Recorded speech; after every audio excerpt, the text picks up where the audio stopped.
6월 25일 토요일 영성 회복을 위한 100일 말씀 묵상을 시작하도록 하겠습니다. 먼저 우리의 신앙을 사도신경으로 다 함께 고백하도록 하겠습니다. 나는 전능하신 아버지 하나님, 천지의 창조주를 믿습니다. 나는 그의 유일하신 아들, 우리 주 예수 그리스도를 믿습니다.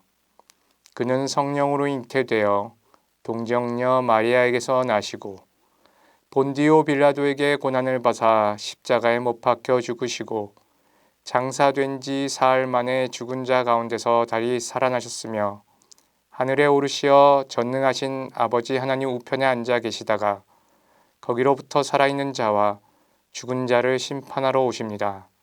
나는 성령을 믿으며 거룩한 공교회와 성도의 교제와 죄를 용서받는 것과 몸의 부활과 영생을 믿습니다.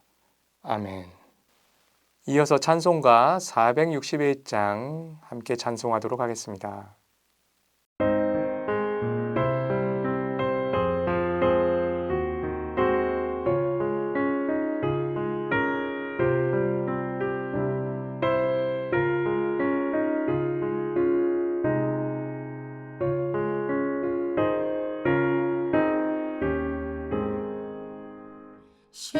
십자가를 질 수 있나 주가 물어보실 때 죽기까지 따르오리 성도 대답하였다.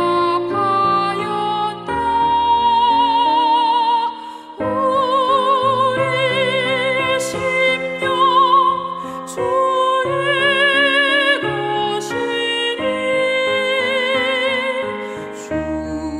주님의 형상 만드소서.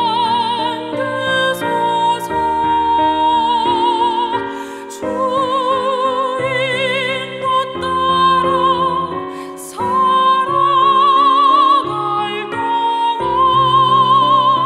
사랑과 충성 늘 가지오리라. 너는 기억하고 있나 구원받은 강도를 그가 회개하였을 때 나가 허락받았다. 우리의 심령 주의 것이니 주님의 형상 만드소서. 주 인도 따라 살아갈 동안 사랑과 충성 늘 바치오리다.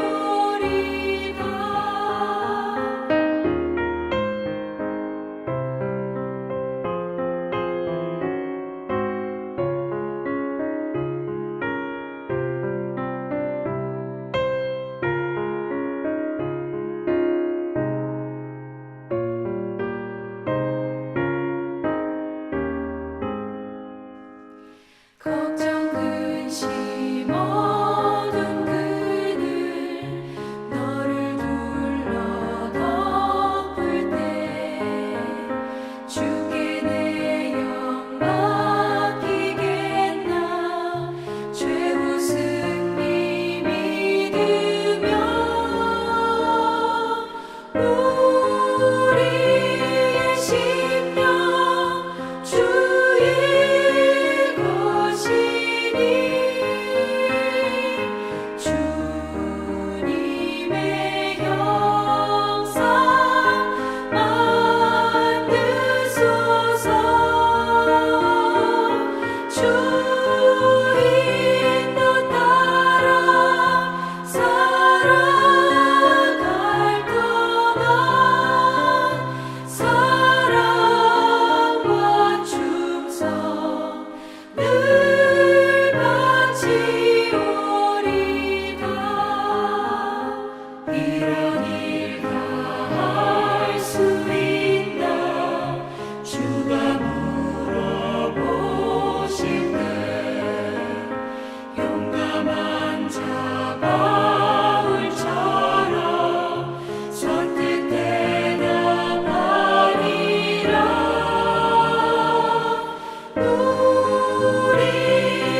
오늘 우리에게 주시는 하나님의 말씀은 누가복음 9장 18절에서 27절의 말씀입니다.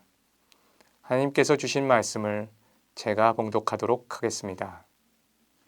예수께서 따로 기도하실 때에 제자들이 주와 함께 있더니 물어 이르시되 무리가 나를 누구라고 하느냐? 대답하여 이르되 세례 요한이라 하고 더러는 엘리야라 더러는 옛 선지자 중에 한 사람이 살아났다 하나이다. 예수께서 이르시되 너희는 나를 누구라 하느냐?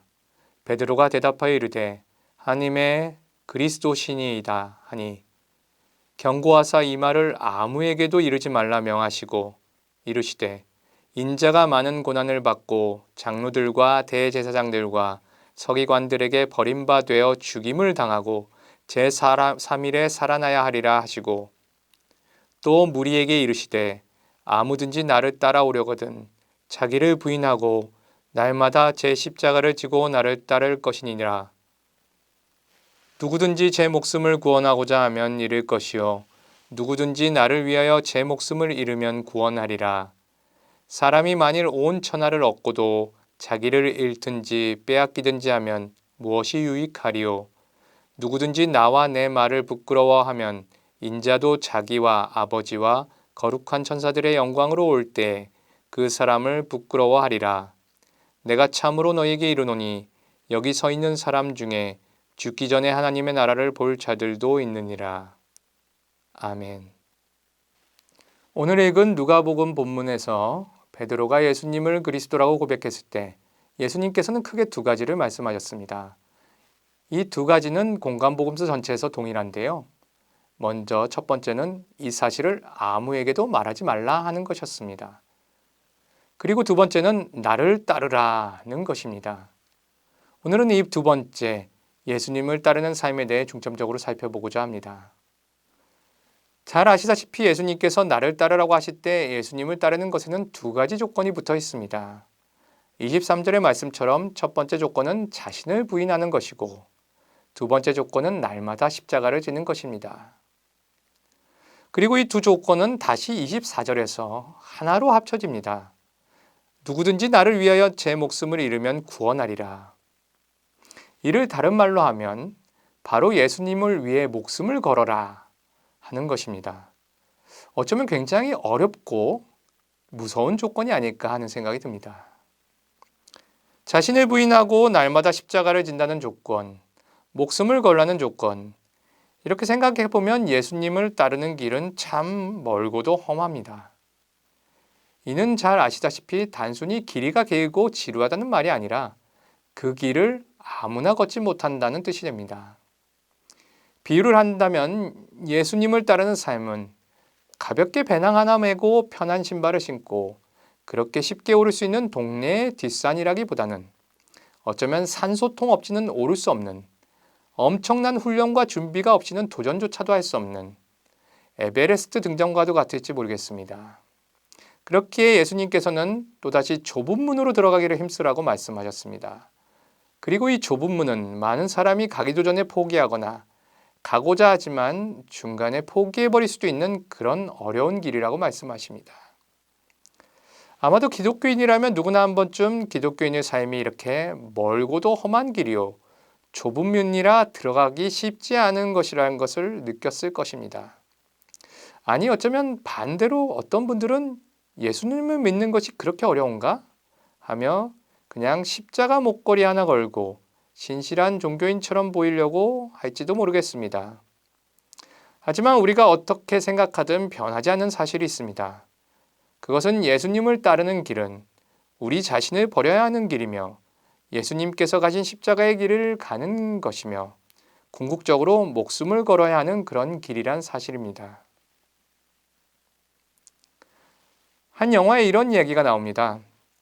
커다란 운석 하나가 지구를 향해 다가오고 있는데 며칠 뒤면 지구와 충돌하고 그렇게 되면 인류의 대부분이 죽는 지구의 종말이 찾아온다는 것입니다.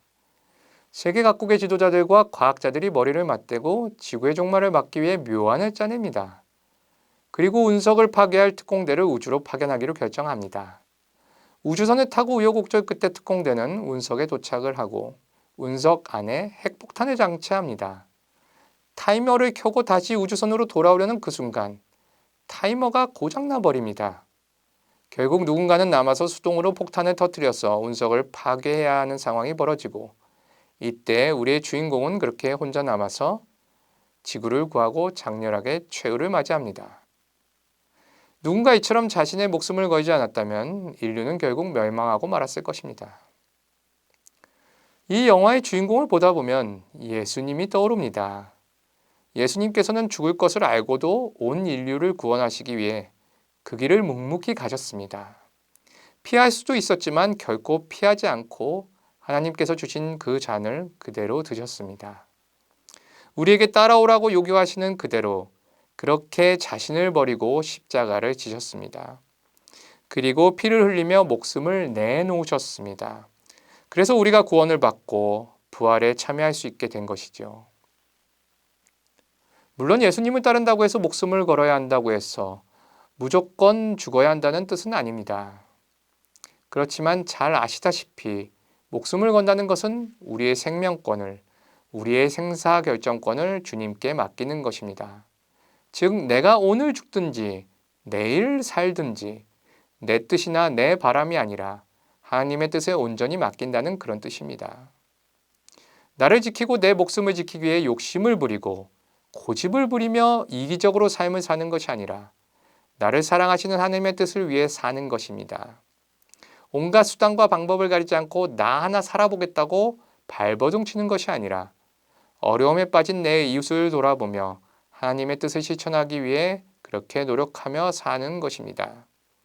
내가 가진 것을 지키고 빼앗기지 않으려고 무슨 짓이나 하는 것이 아니라 예수님처럼 먼저 나누고 먼저 베풀며 살려고 노력하는 삶이라 할 수 있습니다. 이것이 바로 나를 버리는 삶이요 십자가를 지는 삶입니다. 그리고 이 길을 예수님께서는 먼저 가셨습니다. 하나님께서는 이제 우리도 같은 길을 가라고 말씀하십니다. 죽음을 각오하고 나를 내려놓고 하나님의 뜻을 따르며 예수님의 그 길, 제자로서의 그 길을 가라고 말씀하십니다. 이제 우리 모두 하나님의 그 명령에 순종하며 예수님을 따르십시다. 함께 기도하겠습니다. 하나님, 예수님께서는 우리에게 분명하게 말씀하셨습니다. 우리를 부인하고 예수님의 그 십자가를 지고 예수님을 따르라고 말입니다. 그런데도 우리는 연약하고 부족해서 그 길을 가려 하지 않습니다. 편하게 살고 싶어하고 십자가를 지지 않는 길을 택하려고 합니다. 주님, 우리의 마음을 바꿔주시고 우리를 버리고 예수님의 그 십자가를 기꺼이 지고 가는 저희가 되도록 인도하여 주시옵소서. 모든 것을 하나님께 맡기고 우리의 목숨조차도 하나님께 내어놓는 저희가 되도록 저희에게 용기와 결단을 주시옵소서. 그래서 궁극적으로 예수님이 가신 그 길을 따라가는 저희가 되도록 인도하여 주시옵소서. 예수 그리스도의 이름으로 기도하옵나이다. 아멘.